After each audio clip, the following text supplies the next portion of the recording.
I sound like a broken record at this point, man. I sound like a goddamn broken record. Dynamite was incredible. So happy on a Wednesday night, man. So happy. MJF all over this show, which is always a good thing. Banger with Takeshita.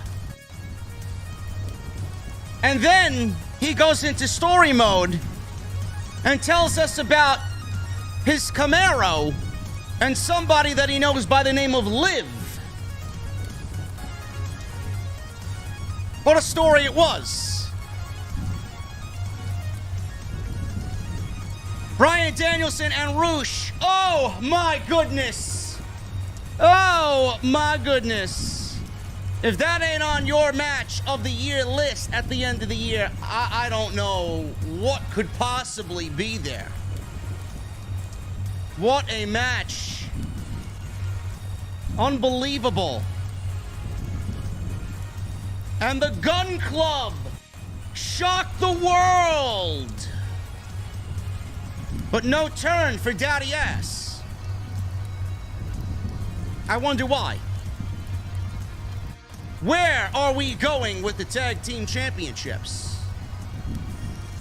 Unbelievable trios match tonight. What a banger of a show. We're going to the OTS venue, man. I got my cold beverage. Jesse's ready to go. You guys are waiting over there. Let's do it. I got one question for you. You guys know what that is. What the fuck are you guys drinking? I'll see you over there.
Why has Triple H been so successful?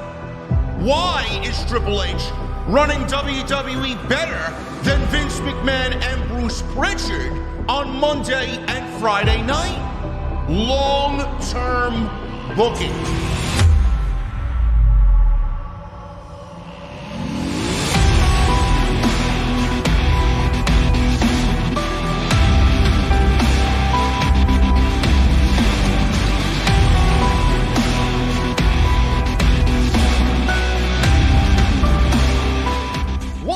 Guys, thank you so very much for joining us right here on Off the Script. This is your AEW Dynamite post show for February 8th, 2023. I am your host, JD from New York, as always, coming to you live from the OTS venue.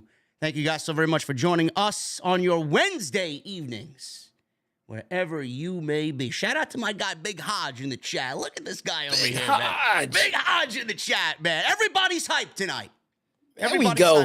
Everybody's hyped tonight. Jesse, what a fucking show, man. I sound like a broken record every week, man. Dynamite has been nothing but bangers. The in-ring action tonight might have been the best, and I feel like I say this every fucking week, the best that Tony Khan, or at least up there with the very best that Tony Khan has ever done on Wednesday night, man. Tremendous show from top to bottom tonight. Very little to dislike about tonight's show. Everybody put on a great performance, and we got some storylines going into Revolution, man. I think everybody's fucking happy with the direction of AEW right now. Bro, I've seen pay-per-views with less action than this, man. Yeah. This was great. This was great. If you would have taken out the commercials, you could have charged $30 for this show. Probably. Easily. Nice 2-hour show, no commercials, raw, just straight wrestling with some story behind it. It was a great fucking show. You got some pay-per-view level fucking matches. I mean, MJF, Takeshita, banger, which is always the case. Two of the very best in the world. Danielson and Roosh. Oh, my goodness. Absolute fucking chaos. A war. Man. A war between those two guys. The trios match with the Elite, AR Fox, and Top Flight. Oh, my God. And then we got the storyline at the end of the night. The Guns shocking the world against the Acclaimed. The Gunn Club, the Ass Boys, are the new AEW Tag Team Champions. And I guess we'll start off with that, Jesse. That's the big question surrounding the ending of Dynamite.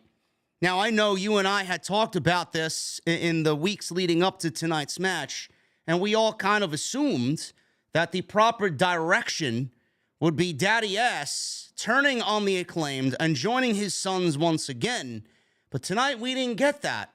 It was more of a referee bump, and then almost, academic-like in the Gunn Club winning the Tag Team Championships, which more than likely will lead to a rematch in the nefarious actions that happened tonight, a rematch going into AEW Revolution in March.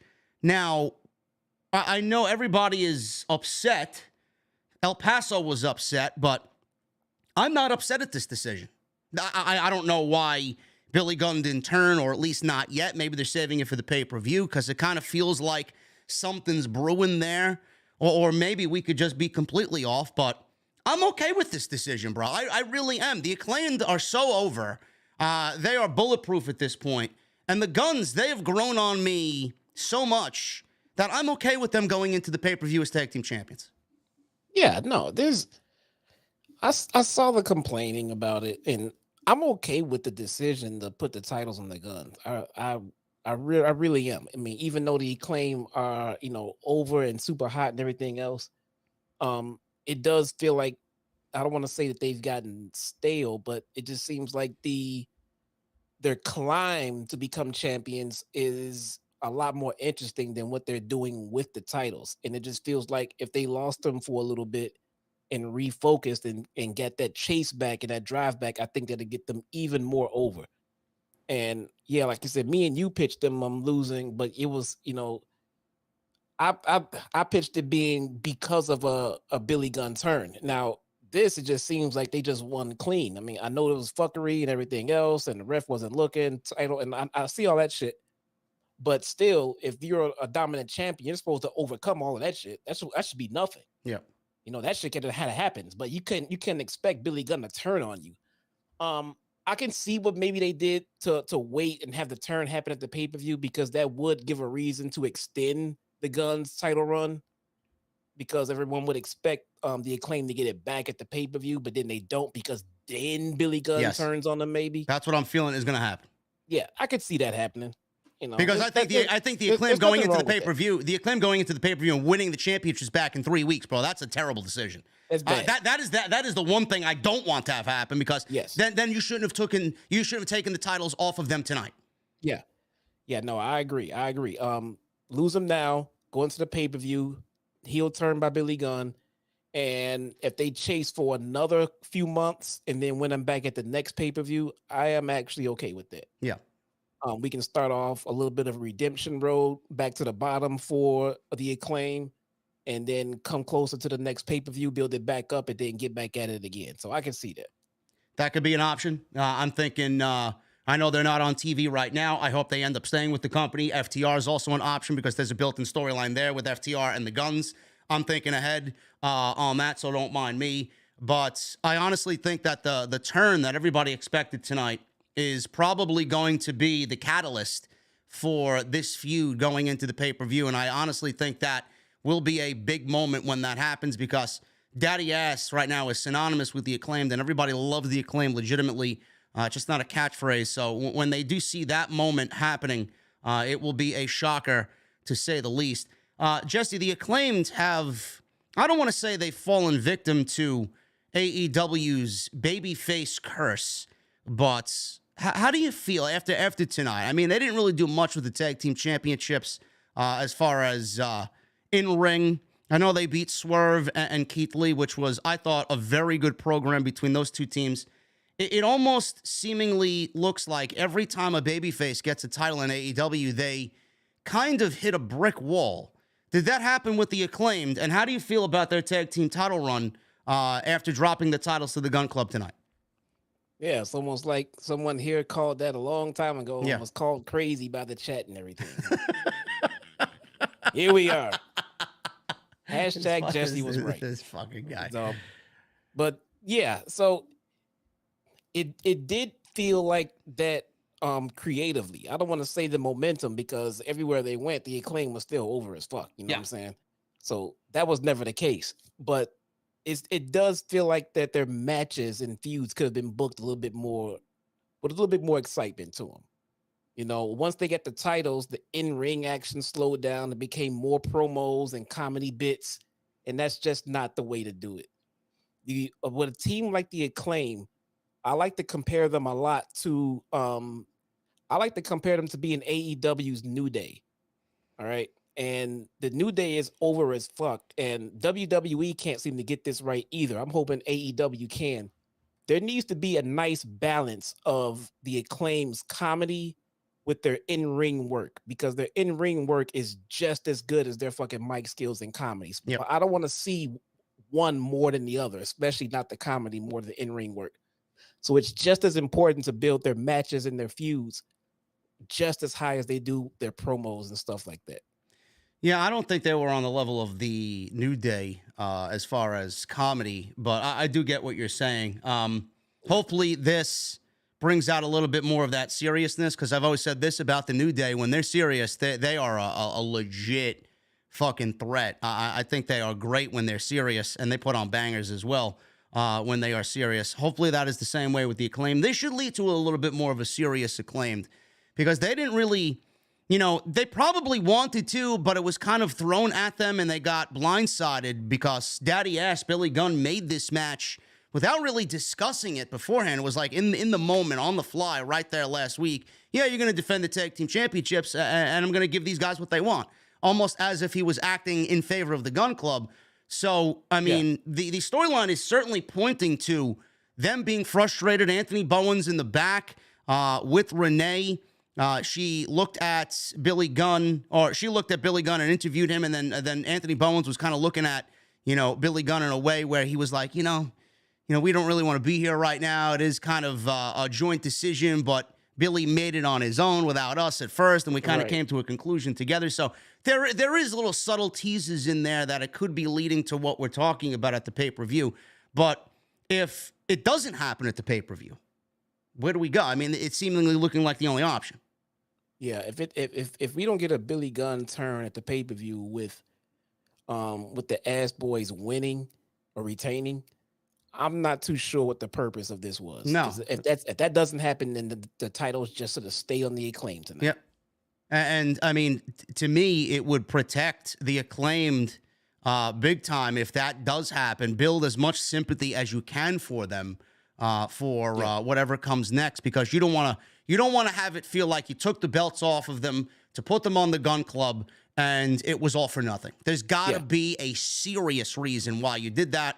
And hopefully that is the reason there, with Billy Gunn being the catalyst. But I'm okay with this decision right now. We'll probably get an even better match.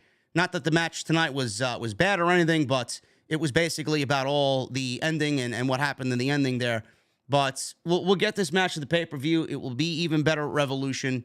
And we'll take this step by step. But I'm very intrigued about what they're doing with the Acclaimed and taking the Tag Team Championships off of Caster and Bowens. But outside that, man, we had some bangers tonight. I mean, Bryan and Roosh will talk about it. This may be the very best. I say it all the time. Bryan, you know, when he retired, man, that hurt me. You know, when he went away for 4 years, he's back, and this may be the best I've ever seen him. And he is incredible. He's making up for lost time. Yeah. He went in there and had an absolute war with Roosh. MJF and the MJF detractors, as always, they come out, oh, well, MJF is overrated, he's boring, and all this other shit. I mean, if MJF hasn't proven you wrong yet, I don't know what the fuck MJF is doing. I mean, he's doing what he's doing. He's one of the best in the world. But what a banger against Takeshita. Holy shit. I mean, I say the same thing about Takeshita Weekly as well. This kid is unbelievable.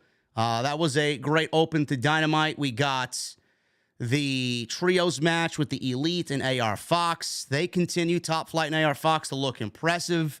I'm wondering what the Elite are going to be doing going into the pay-per-view. We haven't heard from anybody else really in the trios division where the House of Black is. Where the fuck are they, dude? Where's House of Black? Where are they? They're in, they're out, they're cold, they're hot. I understand why some of the other teams are out, you know, time away, injury, heal, all that shit. But where's House of Black? I don't know.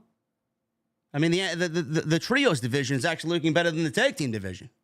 So the House of Black should be on TV weekly. That's what I said weeks ago. The only thing I don't like about it is like the tag division is suffering because of it, though. Yes. Yes. So we got a lot to talk about, guys. We're going to get into all that stuff. And I'm just happy that you're here with us on OTS. What a day. What a night. Follow us on social media at JDfromNY206. Twitter, Instagram, TikTok, Cameo. Make sure you guys follow us on social media. You guys can follow Jesse as well if you want, at Chi-Town Smark on Twitter. Twitter updated today. It broke. Everybody was complaining about it. We now have more than 280 characters in a tweet, so if you guys want to tweet to your heart's content and not stop, there you go. I don't know. Characters? Yeah. Yeah, what was it? 140? Now we're up to 280 and beyond. What the fuck? People talked enough shit with It's crazy. Elon ruining Twitter. Seriously. It's crazy. Anyway, follow us on social media. I am nearing 50,000 followers on Twitter. I appreciate you guys very much for all the support. Thank you for the great week so far. Thank you for all that came out and celebrated the birthday on Monday. Tremendous stuff. Go check out all the other videos that you might have missed on the channel, including that Monday podcast, Monday Night Raw. We had a great time on Monday. Great discussion there. Talking about that Paul Heyman and Cody Rhodes promo. So go check that out. All on the homepage. YouTube shorts are there as well. So go check all that stuff out. Hit that thumbs up. 1,600 people so far, and people are still coming on in. Hit that thumbs up. Let's look for 1,000 likes today on the AEW Dynamite post show. Super chats are open. Get them on in. We'll hang out at the end of the show. Memberships are open. I want to shout out a couple of members that signed up while I was away, not live. I want to talk about LJ Best Ever, Tyler Smith, Ben's Xbox Fortress, Jeff Van Vranken, MJF Scarf 93, maybe MJF himself, who knows? Kenzie Retro, Jeff Smith, JW Universe, Aaron Hanrahan, Sean Watkins, and Isaac Metalhead Uchiha. Thank you for the recommitments or the brand new memberships into the VIP club. I appreciate you guys very, very much. Enjoy your stay. And as always, what the fuck are you guys drinking? And please make sure you guys hit that subscribe button down below and turn on that bell for all notifications. We are nearing 141,000 subscribers right here on YouTube. So hit that subscribe button and become a part of the OTS family. Did you hear what Elon is charging for his gold check marks? Well, Elon is charging for gold check marks now. He's charging the corporations with the gold check marks. Yeah. They have to now pay $1,000 a month for that gold check mark status. Are you fucking kidding me? Nope. So the big companies, Netflix, or well, they can afford it. I mean, yeah, they're gonna have to fucking pay it. I mean, WWE $1,000 a month, bro, is like fucking couch change to Nick Khan. Holy shit! I didn't know that. $1,000 a month. You know, they raised Twitter blue as well. It was $7.99. Now it's $11.99 via the App Store. They just implemented it less than a year ago. $7.99 it was. I thank God I didn't fall for that shit. I'm okay with my blue check mark. I got a legacy check mark, which means I was verified under the old Twitter. So that's all that I care about. So it didn't go to waste. But hold on to that for right now, because guess what? The other check marks were free too. They're coming for you guys next. Who's coming? Elon. Elon. Doesn't he got some fucking rocket ships and cars to build? What the fuck is he doing over here? Yeah, he needs money for it, so he's getting it back from Twitter, bro. Okay. Yeah, we need money too. He's gonna change that. Watch those legacy check marks now come with a price. Watch. Unbelievable. I didn't know about that. Listen, before we get into the post-show, thoughts, prayers, love, and well wishes to Jerry the King Lawler, by the way, who suffered a stroke on Monday. It was a serious stroke. He is said to be making a full recovery from this, but right now he has lost some capability to speak, and he's got to go through rehabilitation to get his speech back. So, thoughts and love and well wishes to the King. That was a terrible situation. Nobody wants to hear anything like that, especially with him. He's been up and down in the health department for a little bit. I remember all those years ago, he suffered a heart attack right on Monday Night Raw. That was some scary shit. So thoughts to the King for sure, to a speedy recovery. Jesse, we open up the show tonight with MJF versus Konosuke Takeshita. Two of my favorites in-ring performers right now, not only in AEW, but in all of pro wrestling. And I absolutely was looking forward to this match all day. And it did not disappoint at all, because MJF and Takeshita are two of the very best in this business. This was great, and an Eliminator challenge for Takeshita. If he beat MJF, which we all know he was not, he would get a AEW World Championship match in the future.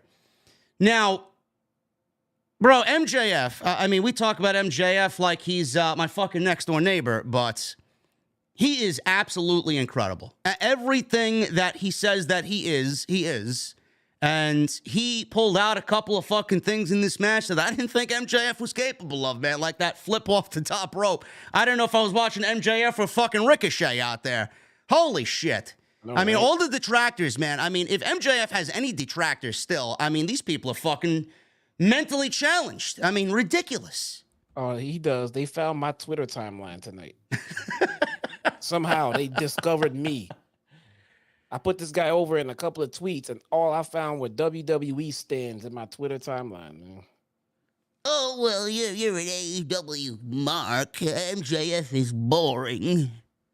Right. And is he? Why is he boring? Did they sitting there just licking WWE ass? Did they give you a reason as to why they think he's boring? No. It wasn't the same promo every week. It wasn't, I disagree, because here's my points that are valid. No, it was, you're a mark and he sucks. Well, MJF said it the week after, or the week after he won the championship, or the week after that. He said all the people online, they're going to be complaining, oh, MJF is boring. He's not going to wrestle. He wrestles 4 times a year. Yeah, he called it. Some idiot called the Chi-Town Smart a mark and thought it was, I mean, like... what a clever comeback, man. That's fucking great. You know what you are, JD? You're a JD. You're on Tony Khan's payroll, bro. I mean, get the... He wears that AEW hoodie, bro. Go to their profile. They're posting pictures of them at WWE house shows with thumbs up next to, like, Dana Brooke. Yeah. And wearing Bailey headbands. Yeah.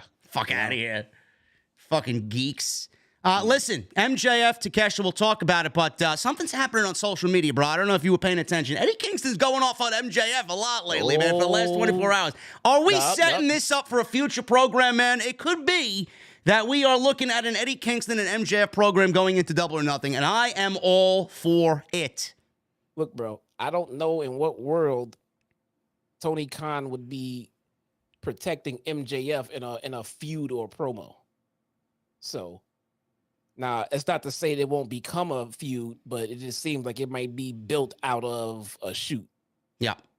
So, I mean, if they're talking shit about each other, great. But why would Tony Khan protect the guy that he's supposed to can't stand the guy? The guy held him up for money. The guy fucking held up the show. He pissed off the advertiser. Why would Tony Khan defend him? I mean, it seems like a legit shoot. You talk to Eddie Kingston, you're gonna get fucking raw Eddie Kingston, bro. You ask him about MJF, he's gonna give you what he fucking thinks about somebody. Yeah. And he got home and got an email saying you can't fucking say that. Okay. Well, I don't know what Tony Khan's going to do if this is the program going into the summer. I mean, I'm letting the fucking cuffs off, bro. The cuffs are off and the fucking fists and words are flying. I don't want anything censored. I don't give a shit, man. Make it as shoot as you need to. A feud between Eddie Kingston and MJF will be better on the mic than in the ring. Yes. Well, we said that about it. Suck, but the promos will be that much better. I don't think the match is going to suck. I mean, let's give Eddie Kingston his fair shake. Kingston and Jericho at Revolution. Or when was it? Full Gear or Revolution? I don't remember when. Kingston's great. It was a fantastic match. Yeah, Kingston's great. So is MJF. Yeah. And the match will be great, but the promos will be better. Yeah, I'm sure. Yeah, absolutely. Yep. But I'm not sure if you remember, way back, this was weeks ago, MJF, right after he won the World Championship, he had a piece of yellow notepad paper, and his penmanship was fucking almost incredible to a point where everybody thought his fiance wrote the fucking note out. But he listed a bunch of names on that list, and, I seen it a couple of days ago, and someone had sent it to me. And if you look at the list, and I would love if the chat, says if you guys are in remembering of this note. In the list, or on the list, it was in order of all the people that he's wrestling right now, and potentially after Bryan, it's Eddie Kingston. And after, I forgot who's after Eddie Kingston. Ricky Starks was on there as well. Wardlow was on there. Darby was on there. Jungle Boy was on there. It's almost as if MJF set everybody up for a glimpse into what his World Championship program is going to look like. I can see that. I got it on my Twitter. I'll send the D after the show. But yeah. I don't remember it myself. But so we could be looking at that, and I'm excited about that. But let's not look past Takeshita here. This was a fantastic open, and you guys know how fondly we think of both of these guys. So MJF suckered Takeshita into a handshake. I mean, Takeshita was a dumbass who actually shook MJF's hand, and then he got a boot to the midsection. You got to get this guy used to American culture. I mean, holy shit. If there's one thing you don't do, it's shake MJF's hand in the fucking beginning seconds of a match. So MJF hammerlocked the arm. He went right after the arm, hit a cradle DDT. Takeshita was very explosive in his offense. An exploder suplex in the corner. Big boots. He hit a beautiful brain buster on MJF. MJF kicked out at a 2 count. So he went up top. He did a beautiful frog splash. Did the Eddie Guerrero signature right at the top of the turnbuckle. And did the frog splash for another 2 count. MJF, he tried to regroup. He tried to post Takeshita on the steel post. Tables returned there, but MJF ate the steel post instead because Takeshita reversed it. So the chants of "You deserve it" rang out in El Paso because he went right into the steel post. Takeshita tried for a moonsault. He was crotched up on the top rope back in the ring. MJF went for a back suplex. Takeshita hit his home run lariat. And this was one of the best parts of the entire show. So MJF crotches Takeshita on the top rope. They're both jockeying for position on the top rope. They are about to do something dastardly, and Takeshita hits this clothesline, and MJF flips through and lands on his feet. So, I mean, if you guys weren't impressed by MJF and what he could do, I mean, I didn't expect that out of him, but the guy can show you his athleticism for sure. So that was great. MJF tried to throw a shot back on the floor, but Takeshita turned him inside out with a lariat anyway. Takeshita draped his bad arm over MJF. He went right into salt of the earth, did MJF. Takeshita escaped. MJF was sent to the outside and wiped him out with a big somersault dive. We go back into the ring, and he shoved the referee. He got a low blow to take over and target the bad arm again. So both men are trading strikes. Takeshita went for a hurricanrana. MJF countered into a powerbomb on his knee. He ended up selling the knee. MJF then was in the clutches of Takeshita. Takeshita, it's a blue thunder bomb. and follows up with a big pump knee. MJF got the rope break by putting his feet on the bottom rope. Takeshita missed a senton atomico. Salt of the earth again. He repositioned, cranked it back, and Takeshita taps out. I had one geek online telling me, oh, the wrong man won. Like, what? Like, what are you watching? Why would MJF lose this match before he wrestles Bryan Danielson for the World Championship? I mean, there are some geeks online, bro. I mean, this is why I don't read half the shit I see. This is why I spend most of my week off of Twitter. You laugh like I don't. You know I don't spend a lot of time on Twitter. You don't. No, you don't. You will send me a lot of stuff. I'm like, what? Shit, I got to go look for that. So if anybody sends me anything on Twitter and I don't answer, it's not that I'm ignoring you. I periodically check my Twitter. Yeah. All right. Periodically. Only thing I get live is DMs. So every other day or so, something like that shit, I'll go look up because the shit that's said on Twitter is fucking stupid, dude. It's ridiculous. MJF wins. MJF should have won this match. There was no other outcome here. MJF is not losing. He came out wearing MJF 2024 on his jacket. He's not losing till 2024. He's telling you what is going to happen. And by the way, his tights, MJF was scripted. The letters were scripted just like old school 1990s Ric Flair on the back of his trunks. Gotta love it. Gotta love it. Awesome match. After the match was over, MJF took his Dynamite Diamond ring and punched Takeshita right in the face, busting him open. Bryan Danielson ran out, but MJF had already escaped, and blood was trickling down Takeshita's face, and he was left lying on the mat, a bloody mess. Love it. Absolutely love it. It's good stuff, man. I don't know if was that a hard way or what was going on? I don't know. Oh, there's too much blood on AEW. This was not a lot of blood, and it actually fit the entire story that they were trying to tell here with the post-match attack. Good. Someone on my Twitter timeline said that, oh, there's too much blood in AEW. It's boring. It's a professional wrestling match between competitive people fighting for the world championship. Back. You know, if it's not your cup of tea, that's understandable. You know, like, hey, this is not my kind of wrestling. It's understandable. I don't enjoy Impact, so when Impact comes on, I don't go to the Impact trending threads and be like, oh, this is dumb. I don't like this. This is stupid. I just don't watch it. You know, there's no point in going around and shitting on shit that you don't like. You don't like it. Don't watch it. Oh, there's too much blood. But on WWE TV, there's no blood. So you're conditioned to think that a wrestling match should have no blood. But AEW does things differently. When there is a competitive environment and the world championship is on the line between guys that will do anything to keep it or take it, there will be blood. Yeah. This is real life. It's what happens in real life when there's competitiveness in a match. Somebody in the chat said that his elbow pads, MJF's elbow pads, also said, take a shitter.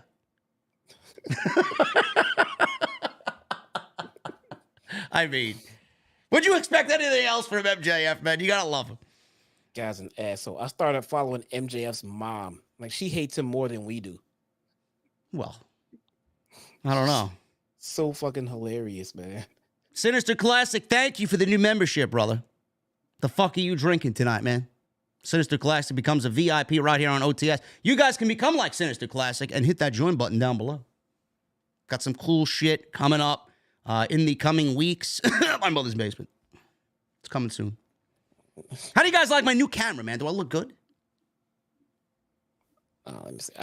Jesse, watch. I guarantee. Oh, I don't notice any difference. No, I'm gonna pull you up on my I don't know if high there's a resolution difference, screen to get a better look at it. I got myself a nice birthday present, man. A new camera, a nice Sony camera now, man. We're working like professionals over here, man. We got to get ready for my mother's basement. Okay. Hold on. I'm gonna give you an honest review, but I wouldn't want anything else. Okay, you can definitely see a difference. Okay. Here's the only thing that I see right now. You look better than your background. Like, you pop. Good. Well, now you got to improve the background because the camera's shitting on the background. I got to get a better background. You got to improve the pixels, man. You got to improve the resolution of the background. All right, we'll see. Your camera makes you look like animated above the background. Before, it just kind of blended in. Like, people will actually log into your stream and say, "Is he actually at a bar?" You know? I don't know. And now you're too zoomed in too. I don't see the counter and shit. Or was that only there when you're on solo? No. I don't use the camera. I don't use the camera when we're live here. I mean, not the camera. The the bar top. Yeah. No, I don't use it when we're live together. Okay, all right. Yeah. Just checking. Okay. Other than that, man, it's crisp. It's fucking crisp. It outshines the green screen effect, man. I could actually zoom in. I should zoom in a little bit more. Hold on one sec. Let me fix this. Yeah, there you go.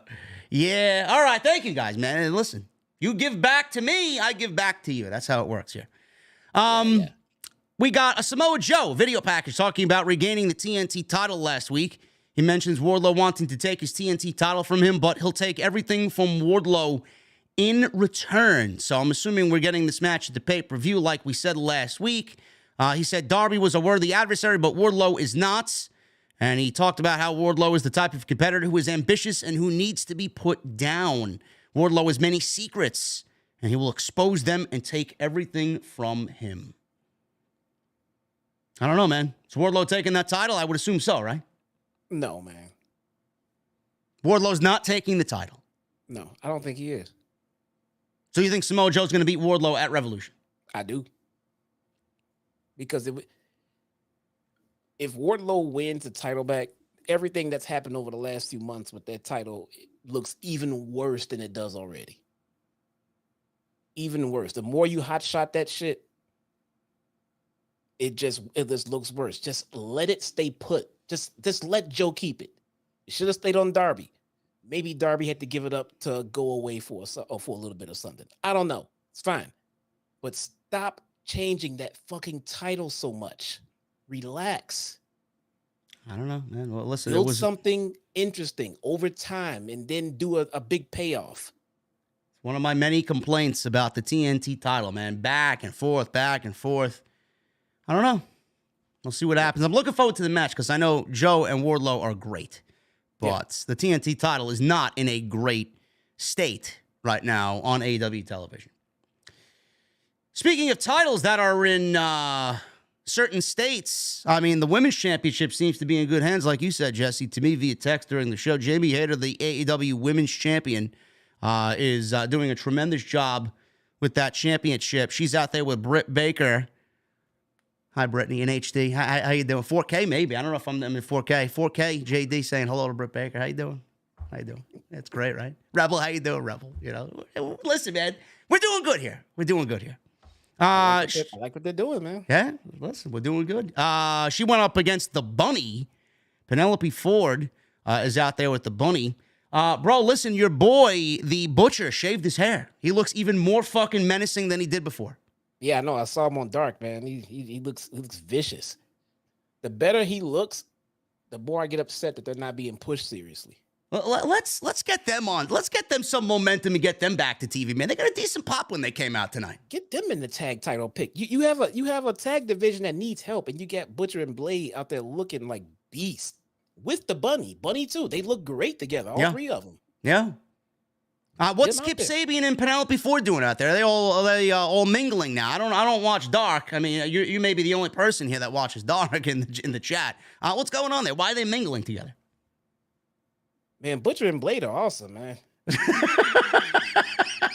We need more Butcher and Blade and Bunny on TV. What about Kip and Penelope though? What are they doing? Dark. What are they doing out there with the Bunny? You don't know, right?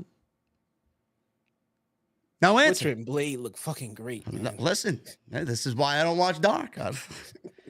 So this match went, I don't know. Most of this happened during the commercial break, to be quite honest with you. So I'm only going to pick it up after the commercial break because that's the only fucking part that matters. So they were in the ring. Hayter delivered 2 exploder suplexes to the Bunny. Bunny took the second one very weird because, I don't know, it looked like she was waiting for something else to happen, but she took 2 suplexes. Hayter then delivered her, I'm sorry? I'm sorry to cut you. Have you heard about the Outrunners? What is that, a video game? The Outrunners? No, it's a new tag team on Dark. Oh, those Beverly Brother wannabes. Yeah. I need them in my life. They're on Dark too? Yeah, man, they're good. Put it like this. They're not good. They're really bad. They're really fucking terrible. but they're so bad that they're really good. You gotta see it. Just look at. Sounds like we should get an Outrunners versus 2.0 match in the future. Man, that sounds great. That really sounds great. They are fucking. Imagine what's that one guy's name? The Turbo who? Yeah, they are so good. Imagine Matt Menard going at them. You want to know what makes my dick hard? It's so good. The match started off. I'm like, who are these fucking bums? It looks so cheesy. Well, I was right. They were fucking cheesy. And the more the match went on, the cheesier they got. And by the end of that match, ask anyone that was there, I was like, oh, these guys are fucking awesome. I fucking not like them, dude. You want to do your 80s stick? Your Beverly Brothers.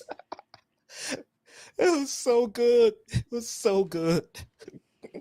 I don't know.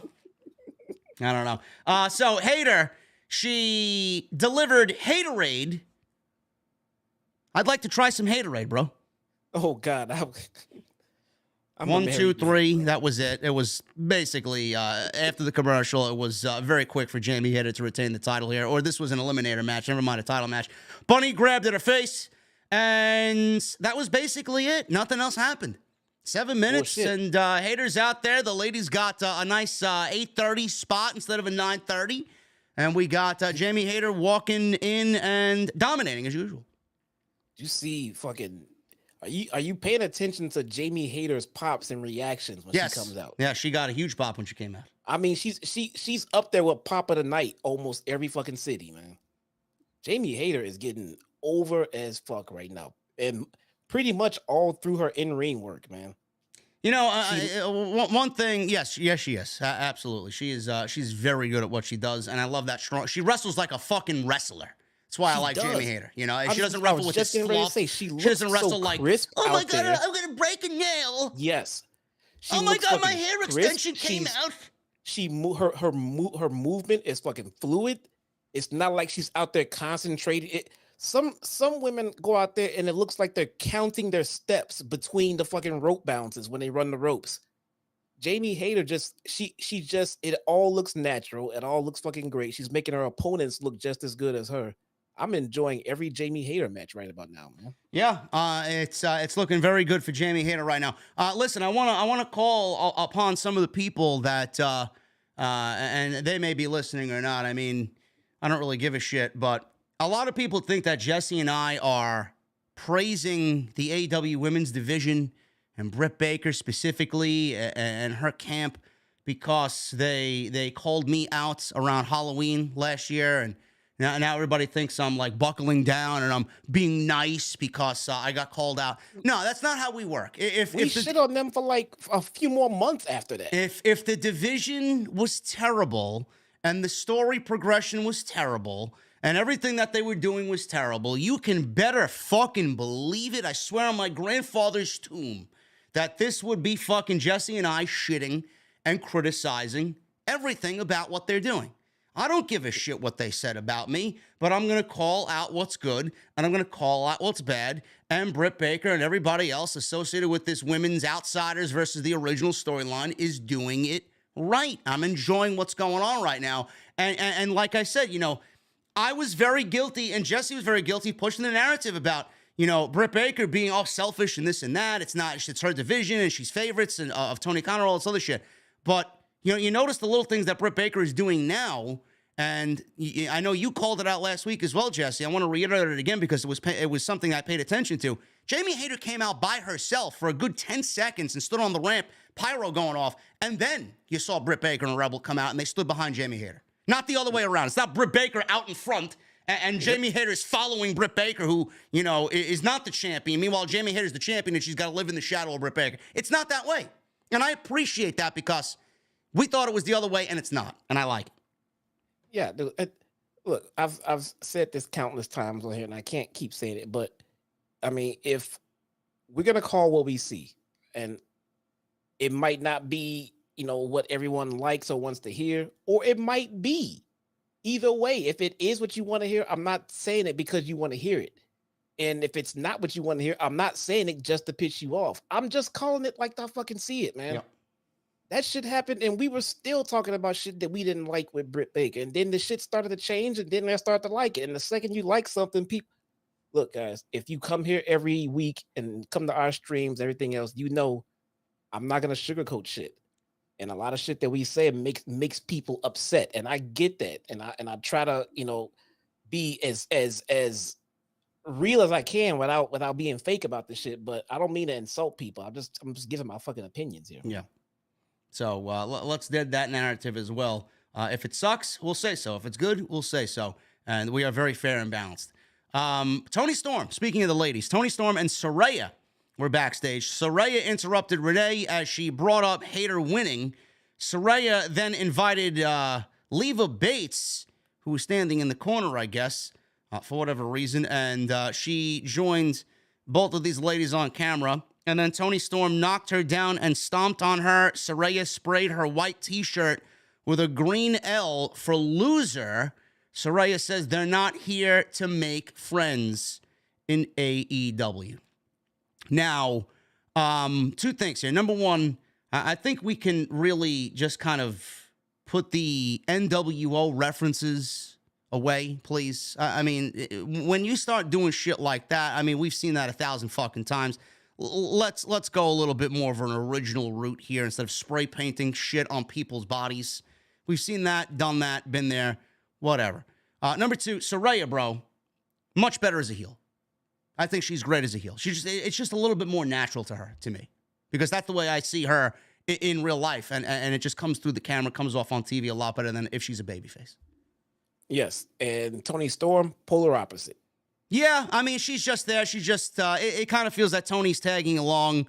You know, my favorite Tony was the Tony that we saw in the Mae Young Classic. I thought she was fucking incredible in the Mae Young Classic. Those tournament matches that she had. And then first joining NXT. I mean, that was my favorite Tony. And then they turned her into a heel. And then she got called up and she did nothing. And she got pie-faced by Charlotte. It was disgusting. But, you know, she's wrestled great in AEW, but I don't feel she's gotten her footing right as far as what type of character she is. No, I think we've tried this enough different ways. I think Toni Storm just needs to stay babyface. I mean, the heel Toni Storm just does not feel like Tony time. It really does not. It doesn't come off as believable. I don't believe that she believes she's a fucking heel. You know, yeah, I can really see that. fucking don't. I could see that. You know, I much enjoy everything she does as a babyface. She just comes off as a fiery babyface that just wants to, you know, fight from behind, you know, and kick the heel's ass. She fits better as a babyface. I know a lot of people can fall under the you should never be a this or that mode, but I'm just not enjoying. I've never enjoyed any Toni Storm heel run anywhere. No, I don't think it's something that she enjoys doing. I could definitely see that being the case. She doesn't believe in it. Yeah. But listen, I mean, she's part of the outsiders, quote unquote. So she needs to fit in this thing because she's going to be a very pivotal part of this storyline moving forward. Outside that, we got no other advancements in this storyline. It's just more Saraya, Toni Storm, and a win for Jamie Hayter in this match with the Bunny. And we're going to slow burn this thing. I wonder what we're doing at the pay-per-view, Jesse. What could you see at the pay-per-view happening with Jamie Hayter? It doesn't look like she's going to be defending that championship. Do we get some sort of 6-woman tag team match? I'm going to throw her name out there because she's going to be wrestling soon for the IWGP Women's Championship against Kairi Sane. Do we see Mercedes show up at the pay-per-view? Do we get another layer to this with her getting involved? Well, let's start here. It's always a possibility, right? Yeah. We've already fantasy booked Mercedes into I don't know how many different spots, so I'm just done until she shows up, okay? I mean, because we can't keep doing this. When she shows up, then I'll go forward with, hey, maybe we can do this with her. When she shows up, then we'll know she's coming. Otherwise, we just don't know. Yeah. We don't know where Naomi's gonna show up. We don't know shit. Could be Jamie. It could be Jamie Hayter. Listen, we don't know where Sheeta fits into this. I mean, it seemingly they kind of went dead on that little narrative as well. Who was she helping? Whose side is she on? You know, Ruby Soho is also a wild card in this. So, I mean, we got a couple more weeks for this to be fleshed out. But I mean, they gotta strike soon for this because Jamie Hayter doesn't have a solid opponent for the pay-per-view. Yeah, at this point, I don't want to see Jamie face anyone at the pay-per-view because it's gonna seem rushed at this point. Yes, I agree. I totally agree. So I mean, I would love to see her at the pay-per-view. So maybe we are building to the only thing of substance we're building towards is this, outsiders versus originals, story. So we should be getting a payoff there. So put Jamie Hayter with Britt Baker and another wrestler because you only have Rebel after that, so and I mean just get it on in a tag match because it's just not going anywhere as far as a women's singles match for Jamie right now. Absolutely and agree. Also that needs to change before we start getting into this thing of now Jamie Hayter's not being booked correctly as a champion. She needs to be in a meaningful feud. Yes. Absolutely. Someone in the chat said it's not your birthday today, right? Me? No. 16th. Yes. My birthday is the same as Frank's. Yes. Your birthday is the same as my brother's. I don't know why somebody was saying it was your birthday today. No, I stopped reading that chat, man. Yeah, close the chat down. I mean, you guys are fucking crazy. Anyway. You guys are great, but they just throw me off track, man. Lexi Nair was thrown off track by MJF. She was in his locker room after what had happened with Takeshita. She said that she was trying to get a word with him. He called her into his locker room and called her sweetheart and asked her to sit next to him. He said everyone was talking about Takeshita like he was the next best thing, the next big thing, but he was no match for the generational talent that was MJF. He said Danielson and the fans treat him like he's some sort of scumbag. Well, maybe because most of the wrestling industry thinks he is a scumbag. Oh, it's Jesse the Buckeye's birthday. Oh, yes, Jesse the Buckeye. Shout out to Jesse the Buckeye. He said he is not sure if they hate him because he's twisted or if he became twisted because he is hated. He said he was fast in high school driving his blue Camero. He says he got a speeding ticket or multiple speeding tickets, and he was 1 point away from getting his license revoked. So he talked about junior prom and this girl who he described was perfect. For legal reasons, let's just say her name is Liv.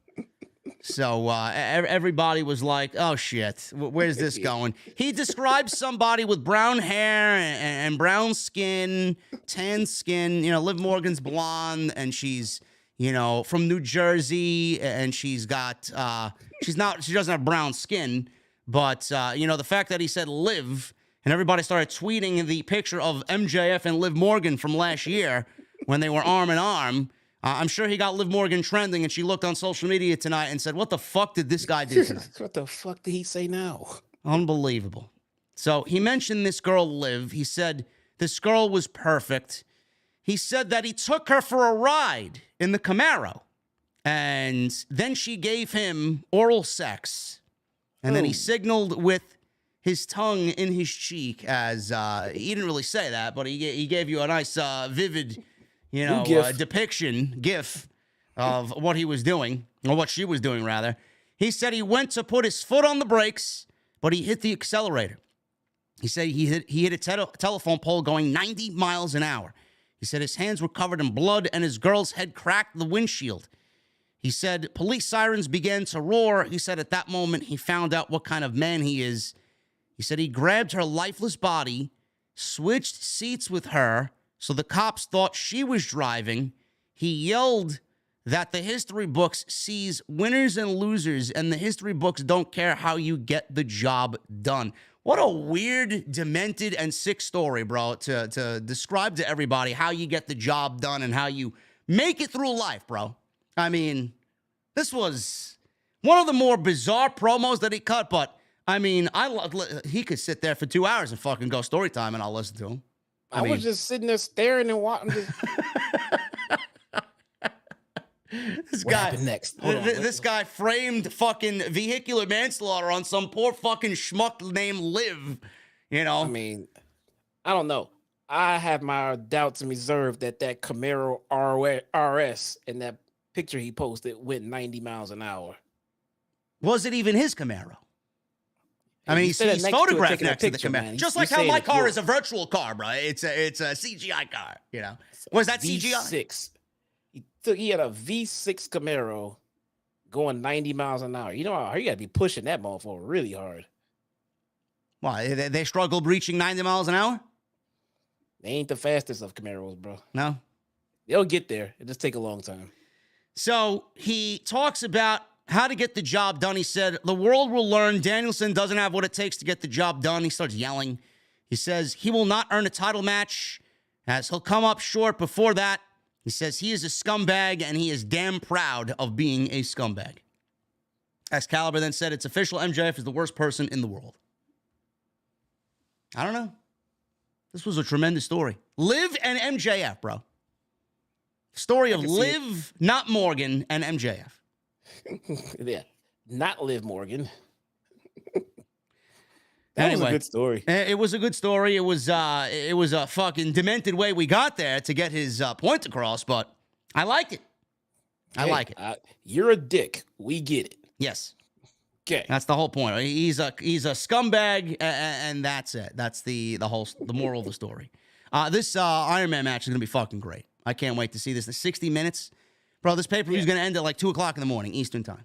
Yeah, this fucking match tonight for MJF was literally here for one reason: to put him in the ring against a worker and let MJF show what he can do in a work rate match. Yeah. And that's what he did, because the naysayers are saying there's no way MJF can go the hour with Bryan Danielson and not look like trash. Well, he's giving you glimpses of what he can do. So as far as doing the hour, I mean, all you gotta do is work on your fucking cardio, bro. Yeah. That's it. Moving on, we got the Garcia Guevara gauntlet. Or is the other way around? Garcia Guevara. Okay. Yep. We got the Garcia Guevara gauntlet for Ricky Starks. There was not much to this. Honestly, there was not much to this. He had to go through both members of 2.0. He had to go through Angelo Parker and Matt Menard. And then if he did, he gets either Danny Garcia or Sammy Guevara. So he beats Angelo Parker in 1 minute. And he does it with a spear. Seconds later, he beat Menard. Legitimately, it was seconds later with a sudden roll-up out of nowhere. And we got this gauntlet ending in, or at least the first 2/3 of the gauntlet, ending in about 90 seconds. So that wasn't really much of anything there. And then Danny Garcia comes out, and he walked out as if he would be the opponent. Sammy Guevara's music then played. They both climbed onto the ring apron. Guevara distracted Starks in the beginning of this third match here, and Danny Garcia attacked him from behind. Starks landed a Northern Lights bomb for a near fall. Ricky Starks, as you would imagine, is very over in Texas. So we got all of this happening in this match. They were having a great match, but it didn't really feel like, much of anything, because at the end of the match, we got Garcia and Guevara getting the best of Ricky Starks, and then all of a sudden, Jericho comes out wearing a mask, which I didn't even expect him on the fucking show tonight. So after the Northern Light bomb, both men found each other battling on the apron. Forearm slaps. Starks hit a spear on the apron. He gets up. All of a sudden, he's hit with the Judas effect by a masked fan in the crowd. Garcia rolled Starks back into the ring. 1, 2, 3, and that was it. So we find out later that the masked man was Chris Jericho, and Guevara and Garcia acted shocked when they saw Jericho take off the mask. Jesse thought it was Andrade El Idolo, but, Andrade is nowhere to be found. I didn't think Jericho was here, bro. I thought Jericho was on the cruise, unless the cruise is over already. Probably is. Must be. If he's not on it. I mean, can't be a Jericho cruise without Jericho. Or maybe they docked somewhere and then he flew to Texas. I don't know. Could be. Maybe it's. Dude, I thought it was Andrade. I'm sitting there looking. I had a legit JR moment.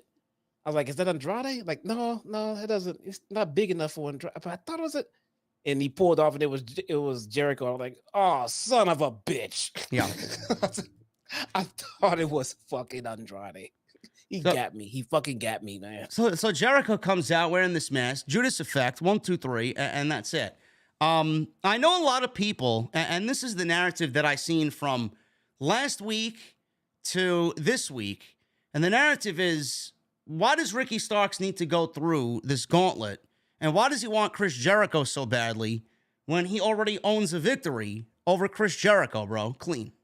Now, the reason is, and I don't know, these people clearly don't watch the show. I don't know if this constitutes another desire or more desire to get back at him and wrestle him again after you beat him already. But Ricky Starks was beat down 5-on-1 by the JAS and put through a fucking table via powerbomb by Jericho and Jake Hager. So he wants revenge on that. And then obviously we got Action Andretti thrown into this thing, and they got to get Action Andretti involved and, all that nonsense with him. But, how do you feel about Ricky Starks wanting Jericho again? Do you feel like it makes sense? And do you feel like the match is warranted? And how do you feel about this gauntlet kind of happening here with Ricky Starks needing to go through JAS? And we're kind of seeing something similar play out with Bryan Danielson to get to MJF. Is AEW relying too much on the, let's go through weekly opponents to get to the final boss type storyline? Because honestly, I'm quite over it, and I think it's very unimaginative. Well, here's the thing. I can understand how difficult it must be to carry storylines between pay-per-views when your pay-per-views are 3 months apart. Yeah. All right. So that does create, a little bit of a, creative dilemma as it pertains to getting to each feud and getting to the pay-per-views. As far as Starks with Jericho, I'm fine with it, and Stark's whole run right now is been fantastic. And put it like this, I just hope they don't give Starks a title anytime soon. If they don't give him a title, then he can't fall off. Yeah. I think his build is fine. Because right now, whatever he does, he's got the crowd behind him. He looks like a fantastic fucking baby face right now, man. Which is something that AEW could actually use a little bit more of, is super over baby faces. I thought we were getting that run coming up with Adam Cole, but he took another week off, so I'm not sure if that's going to be a continuing thing or he's coming back next week. But until Adam Cole gets back full time, it looks like our number one babyface, outside of Bryan, is Ricky Starks. Yeah, good. So that's good. It's good. So he's going to lose some matches through nefarious bullshit at times. That's a part of him being over as fuck, dude. The crowd gets pissed and they get tired of that shit. They want to see him get his revenge.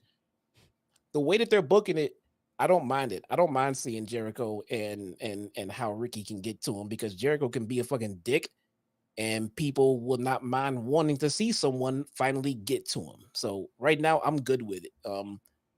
Should it come to an end sometime very soon? Yeah, we're probably at the last leg. We could probably wrap it up at the pay-per-view though. Yeah, move on to something else which I hope they do. And let's be honest here.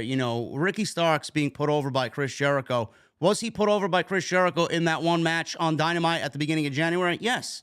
But there's a lot more work to be done, and you can see that Jericho wants to make sure and ensure Ricky Starks is where he needs to be before he moves on to somebody else, one of the other younger talents that he's going to help create and mold for the future of AEW. I have no problem with Jericho and Ricky Starks, even though it may be kind of similar to what Bryan was doing with MJF. And, some people can criticize, why does he want Jericho again when he beat him clean? Does it really need to happen again? Why would he want him again? At the end of the day, Jericho is going to make Ricky Starks into a bigger star, and that is the whole fucking point of this storyline. That's what it's about. Ricky Starks being elevated by Chris Jericho, and I don't know why anybody is complaining about that, because we've complained for years. Why does Ricky Starks sit in the back? Why isn't Ricky Starks on television? Why doesn't he have more of a role on Dynamite? Now you're getting it, and you're fucking complaining about it. I don't get you Ricky fucking on TV. people. We're getting Ricky on TV. All last year, week. Ricky Starks was in nothing. Now he's in something, and you're asking, well, why is he fighting Jericho? Who gives a fuck? He's going to be on one of the marquee matches of Revolution. Yep. Happy about it. I think a lot of the times people forget there's only 2 hours of live TV every week for AEW. Yeah. For now. You can't get everybody in, man. Yeah. So it's going to be fine. And I don't know why people need to complain about something so insignificant. Renee Paquette, she was in the back with with Takeshita, the trainer, Takeshita, and Bryan Danielson. Before they hear the door lock on the other side, all of a sudden, Rush's music hits as he's coming out to the ring, and MJF walked out soon after that.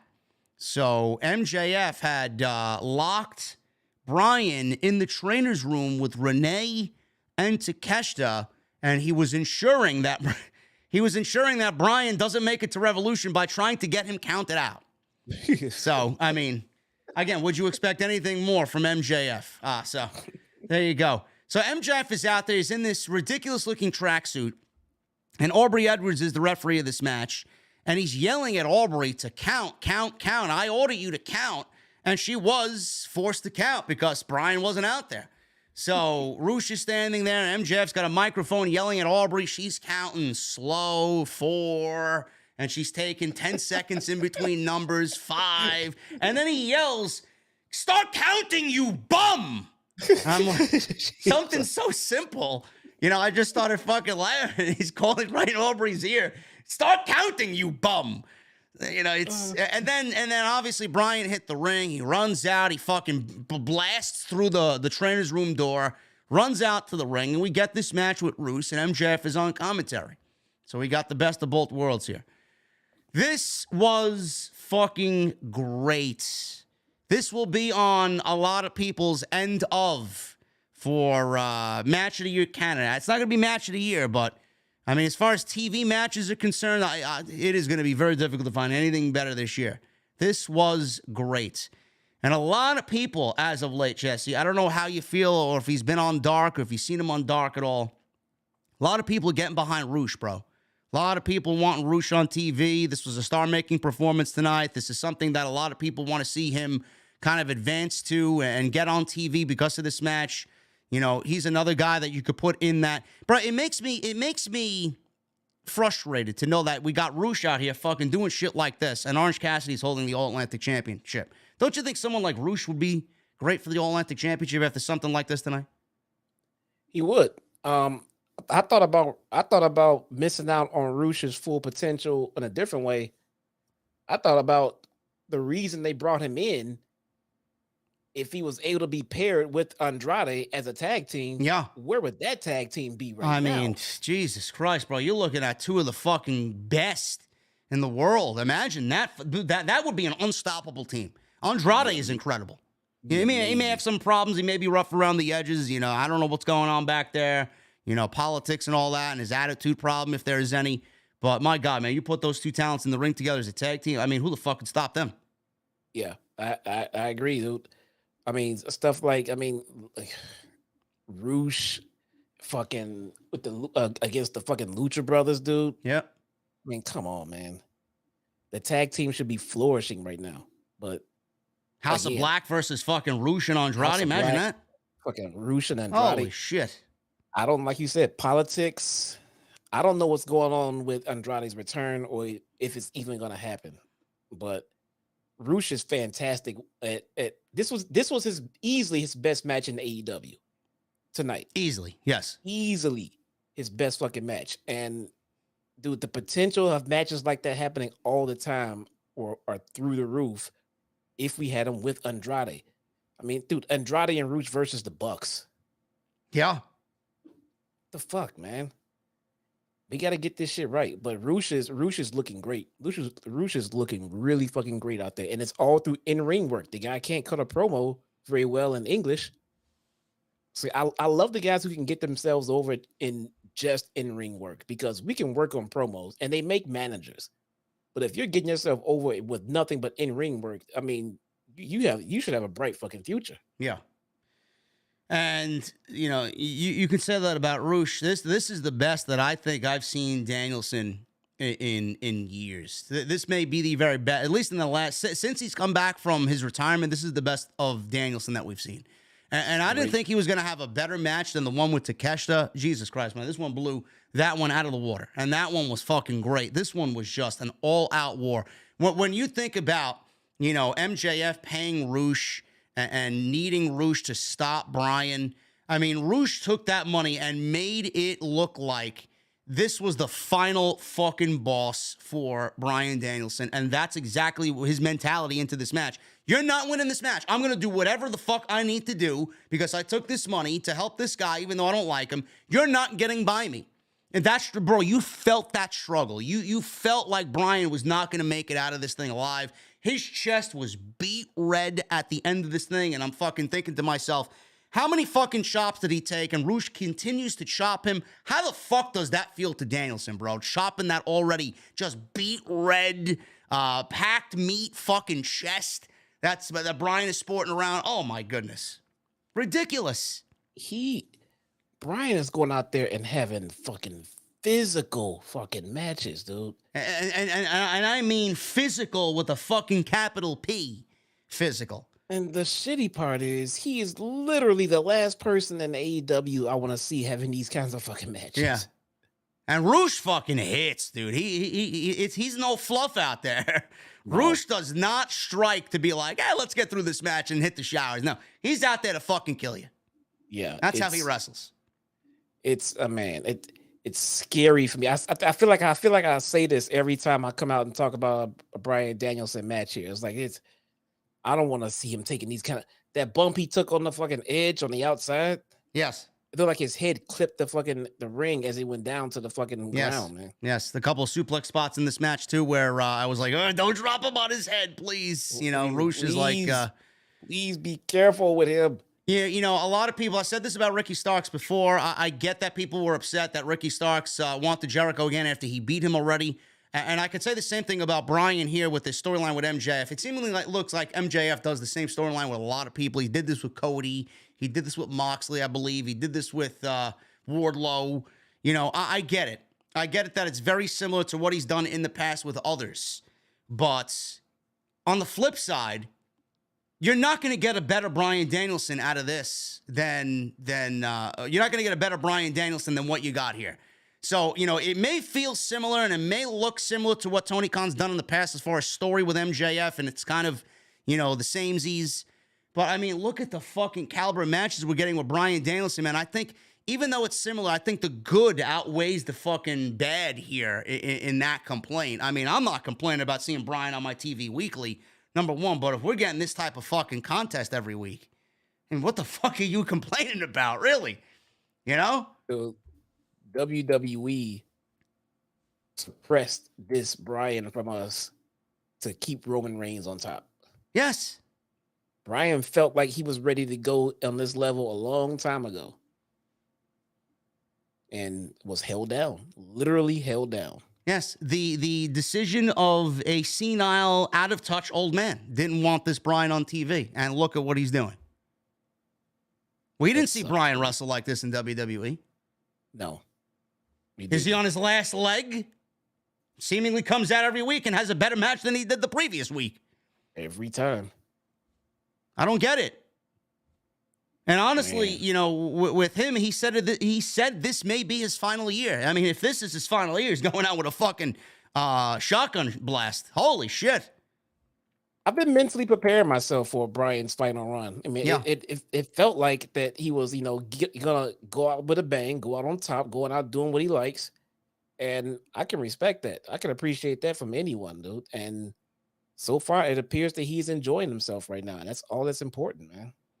He's there just like Jericho. You know, one of the locker room leaders is Bryan Danielson. The other is Jon Moxley.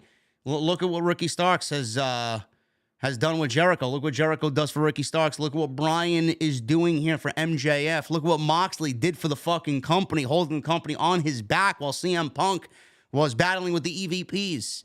You know, this is the trio of locker room leaders that the company has.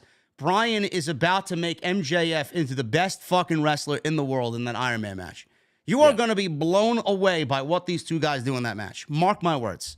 Bryan doesn't even give a shit. He don't want to be the world champion. He doesn't want he doesn't want to raise. He wants to go out there and fucking wrestle. And he wants to go out there and help the young talent. And I mean, look at that. Why complain? Why?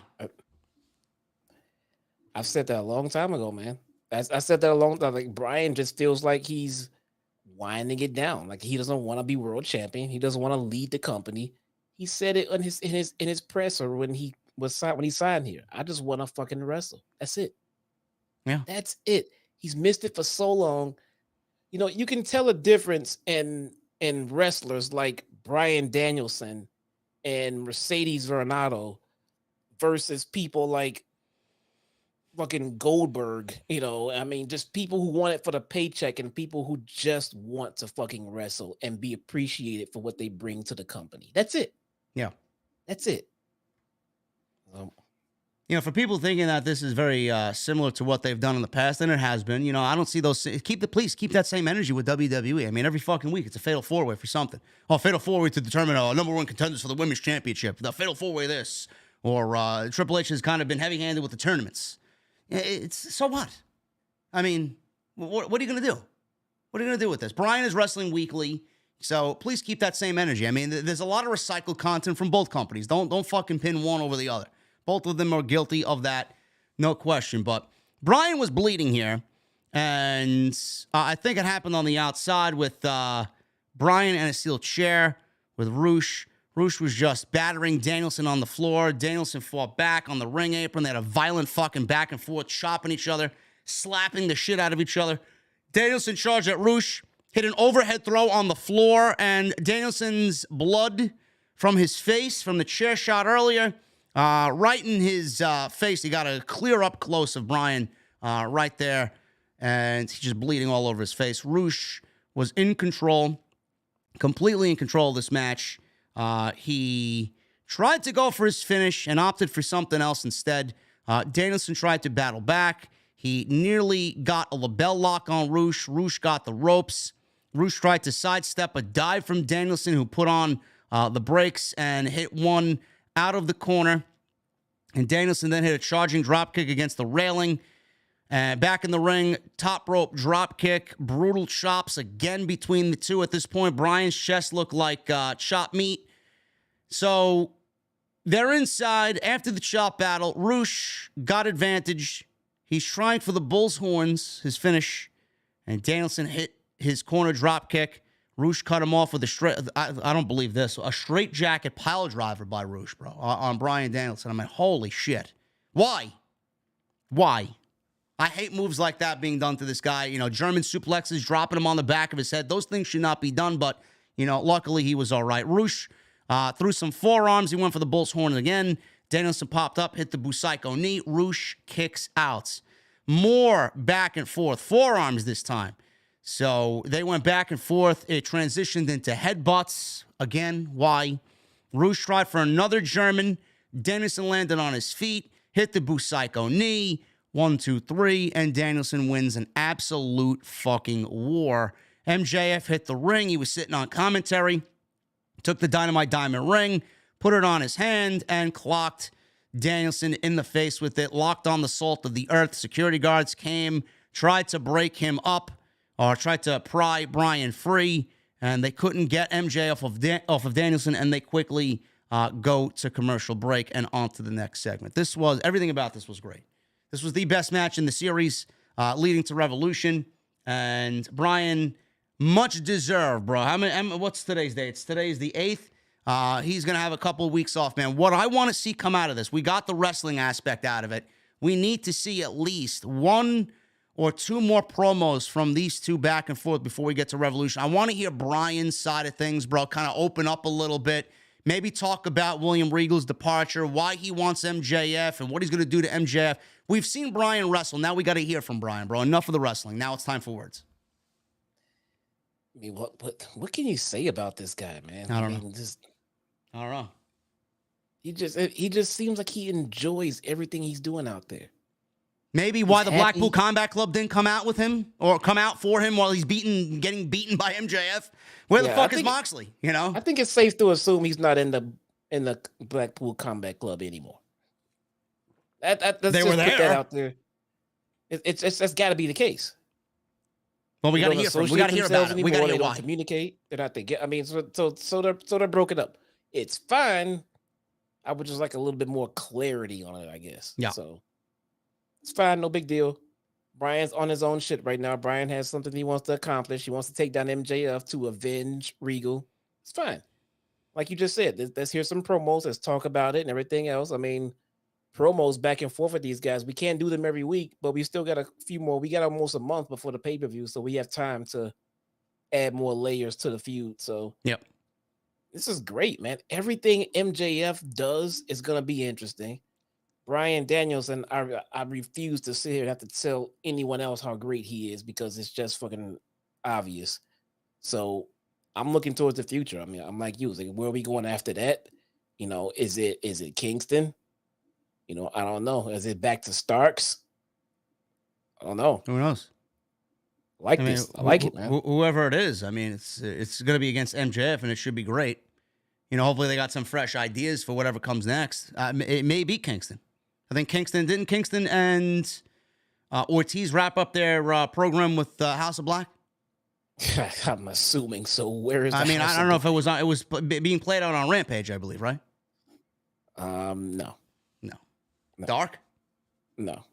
Well, I don't know about Rampage. I meant not Dark, but no, it's not on Dark. No. Well, hopefully Maybe that's it's on wrapped up. Rampage. We missed it. I don't know. It's Kingston hasn't really been on TV that much lately. Which is an issue. Last time I saw him on Rampage, he was hitting Ortiz in the back with a steel chair and then walking away. And then walking away. I'm like, where is that story? Where we? I don't know. Why did they shy away from that? I don't know. I need more Eddie Kingston on TV, man. Yeah, I know. I know everybody can't be on TV. I get that, but Well, he's wrestling Jay White in the next couple of weeks. So New Japan. Yeah, Battle in the Valley. Yeah, the same show with Mercedes and Cairo. In California. Yeah. Okay. Eddie Kingston to me seems like one of those guys where you can just find time because he doesn't need a match. All he needs is a microphone and a camera. That's it. Yeah. If you got a match coming up for him, give him a microphone, a camera, in 2 minutes. That's it. I don't think that's asking too much. We'll see. I'm here for it if it does happen. Yeah. The Elites.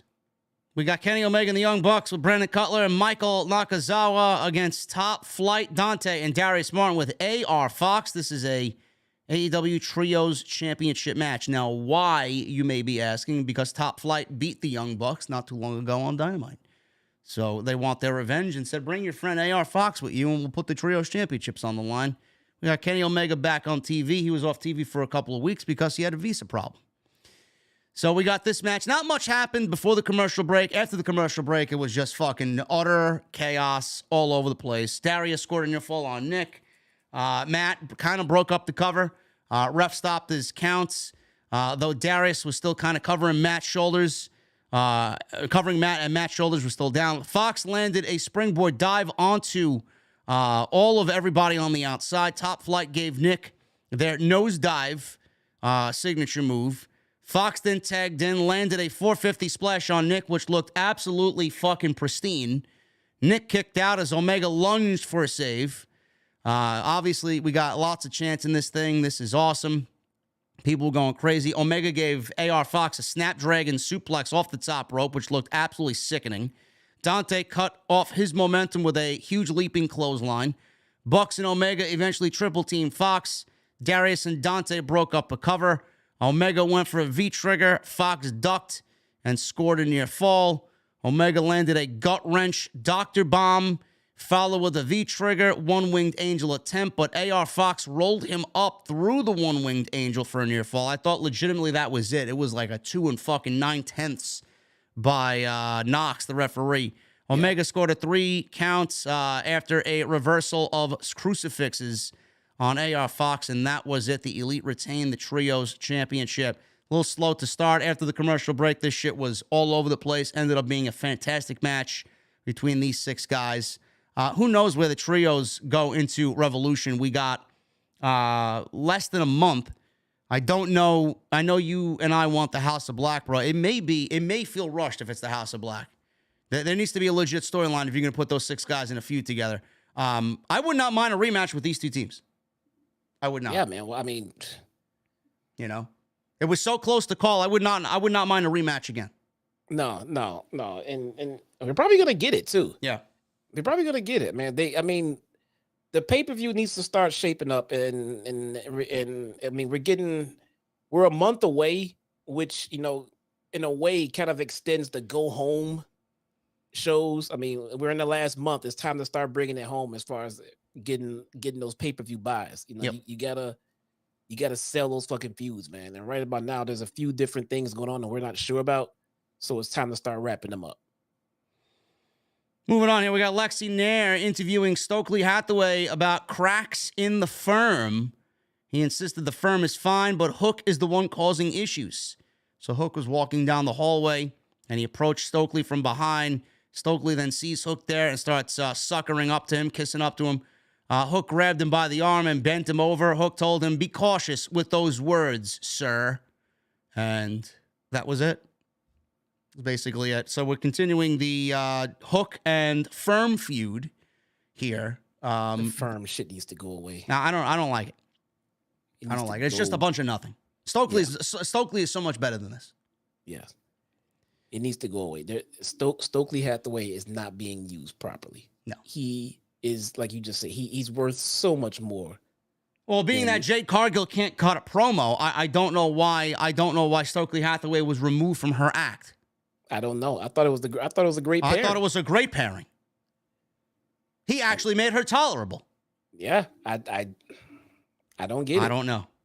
I don't get it, man. It is what it is. I wish I had the answers for you. I wish, dude. I would like to see Stokely doing something better than this, because I want to see him, but it's just when I do see him, I know he's out there for the firm shit, so I don't want to see him. Yep. I want to see him. I want to see him doing something a lot more interesting than this. It's not working. Excalibur hyped up what's coming up on Rampage. Moxley, Claudio, and Wheeler Yuta will battle the Butcher, the Blade, and Kip Sabian. Jungle Boy will be in action. Ruby Soho and everybody's favorite wrestlers returning. Marina Shafir's wrestling on Rampage, man. Oh, man, I can't wait to not watch Rampage. Holy shit. He's not returning for me. She's never went away. And Mark Briscoe will speak on Rampage. Now, that's something I'm interested in hearing about. But, bro, Moxley, Claudio, and Wheeler, bro, little trios action. And could we see the Blackpool Combat Club get mixed in with the trios finally after all this time? Bro, I'll take that. Just give me something with these trios championship. I mean, just give me something. Yes. I'm not watching Rampage. For Mark Briscoe, I'll see what happens. But by the time I go live on Friday with SmackDown, Mark Briscoe will probably come out at the end of the show, and I'll have to go back and watch it. So we'll see what happens there. Seems like a skippable Rampage on Friday. So we go to the main event, the Acclaimed. Max Caster and Anthony Bowens versus Colton and Austin Gunn. This is for the AEW Tag Team Championships. Max Caster rapped about the Guns not being able to finish them like the border wall and taking them down like a Chinese weather balloon. There you go. Just some of the inside references by Max Caster tonight. So we got this tag team match underway. Guns, we got a commercial break early. Guns were in control. At one point here, the referee, which will speed up to the end because there wasn't really much that happened here and it was all about the ending. So Bowens tried a discus forearm on Austin Gunn, who pulled the referee in front of him on purpose, and the referee took a nasty bump on the outside. It was a nasty spill for sure. That ref exploded, bro. Yes. It was nasty for the referee. I forgot his name, but it did not look good. Yeah, Austin, I'm sorry. He was done. Yeah. Austin hit a quick draw on Bowens, grabbed the title, but Billy Gunn, who was in the back, he was not at ringside with the Acclaimed. He was told to stay in the back. Billy Gunn hit the ring. He shoved Bowens out of the way because Bowens was about to be hit with the title in nefarious ways, and Colton hit his own father accidentally with the AEW Championship title. Bowens hit the arrival on Austin. Caster hit the mic drop, but there's no ref. They could have had the match won, retained the titles. Colton sent Caster into the railing on the outside. Colton also broke up the pin attempt by this referee who was still fucking unconscious, kind of groggy in there making the count. Bowens tried to roll up, but was sent into the ropes, and he was launched right into the title belt, which Colton was still holding, and he nailed Bowens in the face with it. Austin got the pin, 1, 2, 3, and the ref slowly counted the Gunn Club as the new AEW Tag Team Champions. Now, after the match was over, the Guns stared down the Acclaimed and their father from the ramp as they were just standing and looking at each other as the show came to a close. So See the text I sent you just now? Nah, it's earlier. Well, about Bowen's tweet. You said, oh no, I didn't look at this. Let me see. Bowens said on Twitter, I really don't have words at the moment, but I promise you we'll get those titles back. Plus now we know where Daddy Ass stands with the Acclaimed, where he belongs. Everyone loves the Acclaimed. Seems to be like they may be throwing us for a loop here with that tweet. He may think that Daddy Ass is with them, but I don't know, man. I don't know. Yeah, I know. That's what I said too. Like, they might be building towards it. I don't know. The fans were very upset at this. They were chanting bullshit. Good. Bullshit. El Paso was not happy. Good. Yes, I agree. Good. Tony Khan got the exact reaction he was looking for with this decision. Now, there are a couple of ways to go about this. Number one, the Gunn Club can take this win, go into the pay-per-view, and lose it right back to the Acclaimed. That would be the wrong creative decision. No. I think the Gunn Club takes this title win tonight, goes into the pay-per-view against the Acclaimed in a rematch, because we were clearly set up for a rematch, and the Gunn Club win with the help of their father rejoining them and leaving the Acclaimed. That protects the Acclaimed, and the Acclaimed look like the sympathetic baby faces that are going to continue to seek revenge here. Now, not against the Gunn Club, but also Daddy S. So that's the way to go about it. And two things here. So one, yes, they lose because of Billy Gunn. And not only that, right away, as soon as that match is over, I want to see the Acclaimed's next feud come in and interject and jump in and beat down the Acclaim. Let's get the Acclaim away from the Ass Boys right away after this pay-per-view loss. Yeah. Or you don't want to saturate the Acclaim and the Ass Boys. Yeah. So they lose, they get screwed by Billy Gunn. They right away, I don't know, fucking House of Black comes out. That's a problem with them. Whatever. Whoever the next feud is. We wish. Yeah, really. That'd be fucking great, man. Hey, just give me some Buddy Matthews in my life, bro. Really? I mean, where the fuck is he? Buddy Matthews and Brody King, that should be the tag team right there. Against the Acclaim, right there. But kick off the Acclaim's next feud right away. Come up with something else for the Ass Boys to do. Also, number two, speaking of the Ass Boys, they need to come out and be as obnoxious as fucking possible about their fucking win and being tag champions. Those boos that they got tonight, fantastic. Good. Yes. Play into that. No one wants to see them as tag champions. Throw it in everyone's face. They should be getting nuclear heat when they come out next week. Yes. Yes, and they need to come out next week to explain what happened. Yes. Like we can't take a week off from this. They need to be on TV, and then the match needs to be set up as a rematch. So I'm happy with it. As long as they go about it in the right creative way, I'm okay with the Gunn Club holding the championships. I think if you have them lose the titles back to the Acclaimed, it makes no sense as to why you took the titles off the Acclaimed tonight. It's all setting up for a heel turn. Otherwise, tonight is rendered useless. I don't want to see it happen. Absolutely. I mean, it's just nonsense if that is the case. But Tony Khan and booking babyface, the Acclaimed doesn't need to be two-time tag team champions right now. They don't. I mean, they're over without the championships. The championships were just the cherry on top of the cake, and it made sense because of what had happened and everything that led into that first match where an audible should have been called with Swerve and Keith Lee, and then we had the rematch at Grand Slam. So it was kind of brewing, and it kind of made sense for the Acclaimed to be the tag team champions there, even though it might have not have been planned from the get-go. But now they don't need the titles immediately. I'd love to see them in something else a little bit more serious. Get back in the ranks.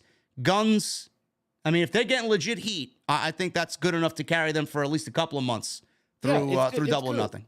It looks pretty good. This is an opportunity. This is them taking a chance on these guys. I don't think the Gunn Club is necessarily, ready to be front and center and carrying the tag division. No. But this is a good chance to take, and a good chance for the titles to make them a better team. They just need to be booked like complete dicks. And their matches cannot be all won by cheating and fucking nefarious means if you want them to be taken seriously. Right now, it's important to establish what kind of Gunn Club we're looking at going forward. Less of the hijinks, more seriousness, and in-ring work. You can still be heels, but you don't want to give the naysayers any ammo with why they shouldn't be champions at all. Let them look like strong champions until the Acclaim can come back in a few months and get the titles back. Yeah, totally agree. Anyway, guys, that is all we got for AEW Dynamite tonight. I thought tonight was a fantastic show. Probably the best Dynamite that Tony Khan's done all year so far. I think so. This was easily a pay-per-view quality match. Yes, so. and it's only the first week of February. So yeah, we're going on to the second week of February. But great show tonight. Tony Khan's killing it. Revolution shaping up to be a banger of a show. And I hope you guys enjoyed the podcast tonight. We're going to get into the Super Chats and kind of wrap this up early because I still got 4 Grandmaster Nightfalls to do on Destiny 2, and I want to get that shit wrapped up before Nightfall. Or Lightfall. What's the weapon this week? The duty-bound assault rifle. I mean, I already got that one. Adept, yeah. The Adept one. Yeah, I already got that one. I got the one you're going to want to do is the last one where it's the Wendigo returning grenade launcher. Yeah, that's the one I'm waiting for. Okay. Truth Magnum and Turbo Floyd for the win, says M. Casp in the chat. There you go, Turbo Floyd, bro. Oh, these guys are fucking. They turned me around within that match. They are entertaining. I like them, man. Follow us on social media at JDfromNY206, Twitter, Instagram, TikTok, Cameo. Make sure you guys hit that thumbs up as well. Let's try for 1,000. Look, it doesn't look like we're getting there because it was a slow night. I think everybody had a slow night tonight. I don't know why. It's a great show. We got 651 likes. Can we try at least for 750 likes? Can we get another 100 likes in the chat? I think that'd be great. Make sure you guys, like I said, follow us on social media at JDfromNY206, Twitter, Instagram, TikTok, Cameo. Make sure you guys follow Jesse as well at Chi-Town Smart. Go follow him on YouTube. Same at live streams and live reactions to Dark and Rampage. And some other content coming there, I'm assuming very soon. I do have stuff coming up soon, yes. Yes. And then make sure you guys go check out all the other videos that you might have missed on my channel. And please hit that subscribe button down below and turn on the bell for notifications. We are dangerously close to 141,000 subscribers. YouTube is broken. YouTube is broken all the time, Mikey. In the chat. I don't know, bro. That is what it is. Listen, let's get into the Super Chats here. We're going to start off with Joseph Taylor with a $7 Super Chat. JD Jesse, the wrestling moment that made you cry. My wrestling moment, Cody winning the NWA World title for Dusty at All In. The last moment that I cried legitimately, I mean, it's not really crying, but I got a little salty in the eyes from Bryan winning at WrestleMania 30. I got a little salty in the eyes when The Undertaker put his hat and coat in the middle of the ring at WrestleMania 33. And he only came back anyway, so that was all ruined. And then with Sami Zayn getting fucking slaughtered at the Royal Rumble, I got a little salty-eyed in that one, too. Yeah, I think Bryan at WrestleMania was probably legitimately the first time that I've ever legitimately had an actual tear come down my face. Yeah. That was incredible. Yes, that was amazing. The overall story, and I think the story that WWE told was not the story that, for me, that made it as incredible as it was. Although it was incredible, it was the organic way that it came about, knowing how it actually came about, for me, that made it absolutely organic and just a tearjerker right there. Yeah. Isaac, thank you for the new membership, brother. Appreciate you. Michelle Moran with a $2 Super Chat. Another banger by Bryan. He is the GOAT. Bryan may be the best pro wrestler in the world. If you told me that, I would not hesitate at all with you. Yeah. Joseph Taylor with a $2 Super Chat. Rouge versus Bryan Danielson match of the night. Easily. Tony Brown with a $4.99. Y'all know what I liked. Bro, the meat. Oh, God. It's always very, very prominent on AEW Dynamite. Jamie Hayter was out there, bro. Tony Storm was there, too. Can't forget about Tony time. Could be Tony time any time of the week, any day of the week, bro. Any day of the week. Lord J. Coyle with 16 months. I feel like we say this every week, but that was one of the best Dynamites ever. How good is Roosh? Roosh is fucking awesome. He is Roosh awesome. versus Phoenix. Yes. Man.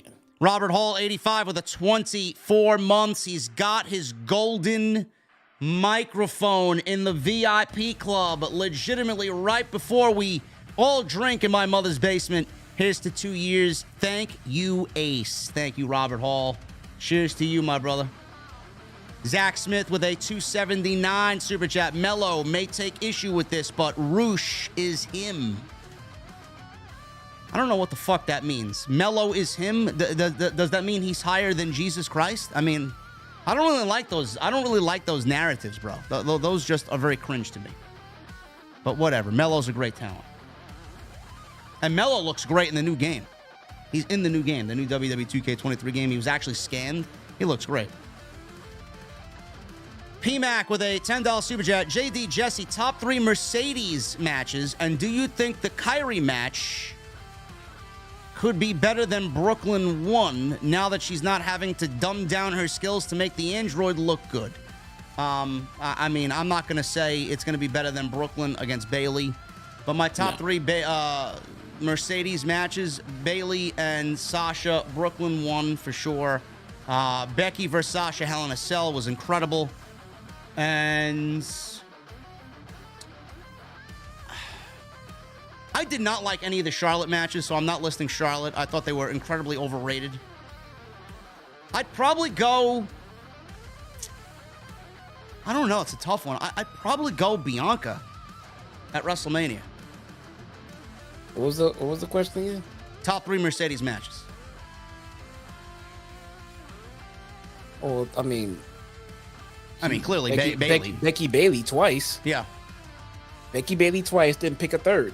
You know. Yeah. Bianca. I said Bianca at WrestleMania. Maybe. Probably something better than that. She's had so many good ones though. You know, the Iron Woman match with Bayley on in NXT. That'll probably be number 3. I mean, that was a great way. She took Izzy's fucking headband and shit all over it. I mean, that one probably. Fucking made Izzy cry. Yeah, my god, dude. I mean, that was so good. Holy her match shit. with Asuka. Yeah, I mean, man, took her fucking like her headband or something, and took it and threw it down, and Izzy turned to her father and cried. And as she cried, her father just kind of smiled and looked at Sasha. That was so good. Oh man. Yeah, what was that? Takeover Respect. I mean, I would probably choose that match number 3. Respect sure. and Brooklyn. Yeah. And then pick a third. Yeah. Excellent question there, PMAC. Tenario with a $5 super chat. Jamie Hayter is great. I met her. Lucky you. Lucky motherfucker. She may not like us over here because she's in Brit's camp, but we're fans. You lucky motherfucker. Power SAV with a $9.99. JD, I've been a fan for 9 years, and you've got me through tough times. Right now, I'm facing them again, and I'm behind on rent due to COVID, and my hours got cut at work. I don't know if I'll make it, but here's to you. Brother, you're donating $10 to me. I have to give you that $10 back, bro. What the fuck are you doing giving me $10? I don't need the $10. Don't give your money to a YouTuber right now. I don't need your money, bro. I appreciate you tremendously. Don't get me wrong, but we'll be here for you, bro. We're not going nowhere.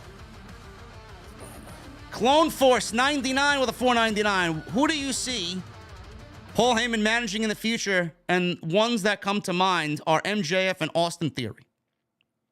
I could see Austin Theory. Good. Austin Theory's got. I think Austin Theory's got everything kind of down on his own. But why would MJF need a manager? How much longer do you think Paul Heyman's gonna be doing this on-screen gimmick, man? I don't know. Man, this new camera really highlights the gray in my beard, bro. Oh my goodness, I'm an old man. I mean, you go from Brock Lesnar to Roman Reigns. You gotta kind of watch who you go next. I mean, you don't want to, go down. I'll tell you what, Paul Heyman's not going to work with anybody that's not going to be main event. He only works with main event talent. And if Paul Heyman's not on TV, he needs to be in creative. Yep. If he wants it. Basically. Or an advisor or something. A talent scout. Just creative. Paul Heyman needs to be in creative. Paul Heyman, Triple H, and William Regal, creative, right there. Robert Lamoa with a $5 super chat. There was this podcast, and obviously he's a hater. He said MJF's title reign is worse than CM Punk. Well, whoever the fucking podcast is that said that clearly is a retard. So get him out. Don't listen to shit like that, Robert Lamo. I don't even know why you bother. Clone Force, 199. What are your guys' favorite top 3 Randy Orton matches? That's a tough one. Orton Christian Money in the Bank 2011. Absolutely. Agreed. I loved Randy Orton, Mick Foley. Randy I thought that was Orton, great. Seth Rollins, WrestleMania 30. Yes. Or 31. Yeah, Sorry. 31, yeah. And so many good ones. Maybe Orton and There's so many. Orton, Triple H, Orton, Batista, and Bryan. That was a good one. Yeah. Chris Anthony with a $4.99. The MJF potential opponents list reads as follows: Wardlow, Kingston, Hangman, Jungle Boy, Darby, Adam Cole, and Claudio. Yep, all of them are going to be on there. All of them will be on there. That is going to be his entire title reign. For sure. So, fucking Cody Rhodes is about to be on both video games in the same year, isn't he? Oh, yeah. He's getting royalties from both. He's going to be on the 2 biggest companies' video games at the same year of release. That's fucking awesome, man. Now, if this was, if WWE was in charge of Fight Forever, they would not be putting Cody Rhodes in the game. No, they would. Nope. It's more royalties they just have to pay out that they don't need to pay out. Yeah, and if I'm Tony Khan, I'm definitely not taking him out of the game either. No. Sinister Classic and M. Skirata with a new membership. Thank you, fellas. What the fuck are you guys drinking? Francis Loop with a $5 super chat. Happy birthday, JD. Thank you, Francis. Hope you had a fun day on your birthday. Saw Dark today. I like the Outrunners tag team. Great old school look. Told you, man. What I'm hearing. Cool. These guys might get over and get a fucking temporary contract from TK. They are really fucking cool, man. Chelsea, Fight Forever only has a soft release date of February. It was narrowed down to February. So sometime within this month. They're going to want to release it in time to compete with 2K, for sure. Yeah. Sinister Classic with a $10 super chat. Sorry, I've been gone for so long. Had to renew my membership. MJF hasn't had a match in 2 months. After tonight, he can take another month off. Hats off to the guy. I'm drinking a whiskey sour. Cheers, guys. Love me a good whiskey sour, Sinister. And thank you for renewing your membership, brother. Happy to have you here. And MJF can wrestle whenever the fuck he wants. If he turns out bangers like that, I don't give a shit if he wrestles once a month. Who gives a shit? He's got a set amount of dates, man. There you go. Good for him. Who do we got next? We got Johnny with a $1.99. Kip Sabian, Butcher, and Blade as a trio. Clearly. Nothing else for them to do. This is like a bad swingers party or something. The Cake with a $5 super chat. Happy birthday to the other Jesse the Buckeye. Also, thoughts on Thunder Rosa joining the Outsiders based on the way her title run ended. She's going to be a wild card for sure, bro. We don't know. We don't even know when Thunder Rosa's ready to come back, but it should be soon. Meltzer said February, so it could be this month. Yeah. The Gary Sphere with a $10 super chat. Happy late birthday, JD. Life has gotten busy for me lately, but I still catch your shows when I can, but hope all is well on your run. We are doing good, Gary. Thank you for showing up, man. We're happy to still have you here. No doubt about it. Nick Williams with a $5 super chat. I've been busy with my final semester in college. El Paso crowd was chef's kiss. I have a new favorite Danielson match after tonight. Love to the OTS family. OTS for life. Thank you, Nick. VIP Nick Williams. Philip Newton with a 5. I can't believe the Ass Boys won the tag team titles. Believe it. I like it. Nick with a 14-month membership. The best duo in the IWC. Cheers, guys. Thank you, Nick. Tenario with a 5. Now that fans can cheer, can you see Bryan in Japan? Yes. I mean, if Tony Khan wants to do the right thing this year, I mean, we got to get some Danielson and Okada in the States for Forbidden Door. Bryan does what Bryan wants, dude. Yep. So if he wants to go to New Japan, TK's gonna let him. Captain Solo with the 19 months. Proud to be a member for 19 months. OTS for life. 1,000 likes minimum. Doesn't look like we're getting there tonight, brother. Thanks for the hours and hours of entertainment. Thank you, Solo. Appreciate you, man. Cake with the $2 super chat. Jungle Hook may be built to beat the Gun Club. Could be. Could be. I can see that. We don't know. Jungle Boy did say he wants to go after singles gold, though. So we'll see what happens. Yeah, he did. Clone Force 99 with a 199 super chat. Top 3 best wrestlers right now. 2 of them you saw in, they might all be in AEW, to be honest with you. But I'm going to say, and I'm putting him up there because, I mean, he is legitimately the top of the fucking mountain. So if you don't like it or not, fuck off. Roman Reigns. I don't know what he means by the question, though. Like, in ring work or just I mean, I'm just basing it off of what I see now. Roman Reigns, MJF, and I'm putting Danielson up there after tonight, you know. I was gonna say Takeshita, but he'll get there. We'll be talking about Takeshita the same way we talk about Bryan in a few years.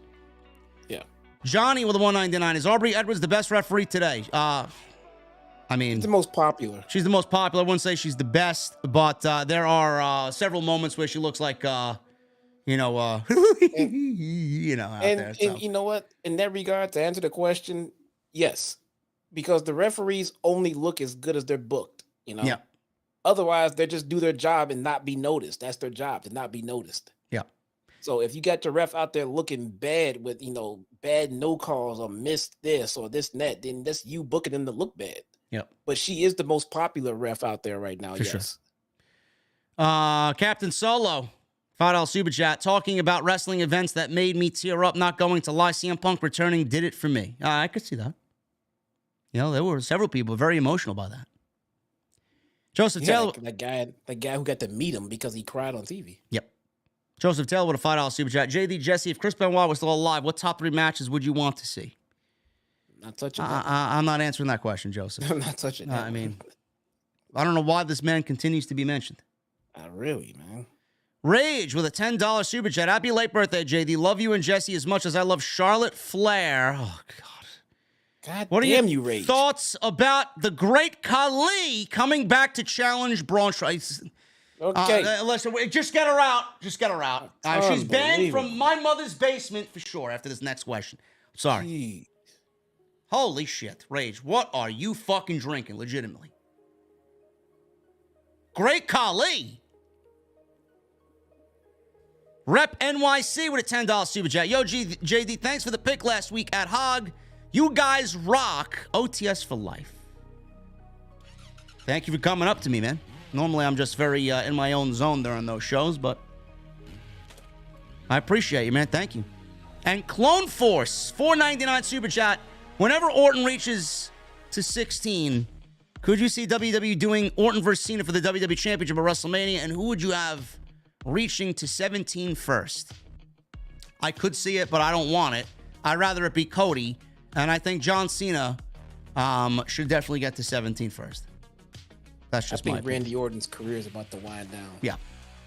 I think Randy Orton, for sure. If you've been out for a while and you are a top of the food chain guy in WWE like Randy fucking Orton and you're not here for the WrestleMania build, there's something wrong. Yep.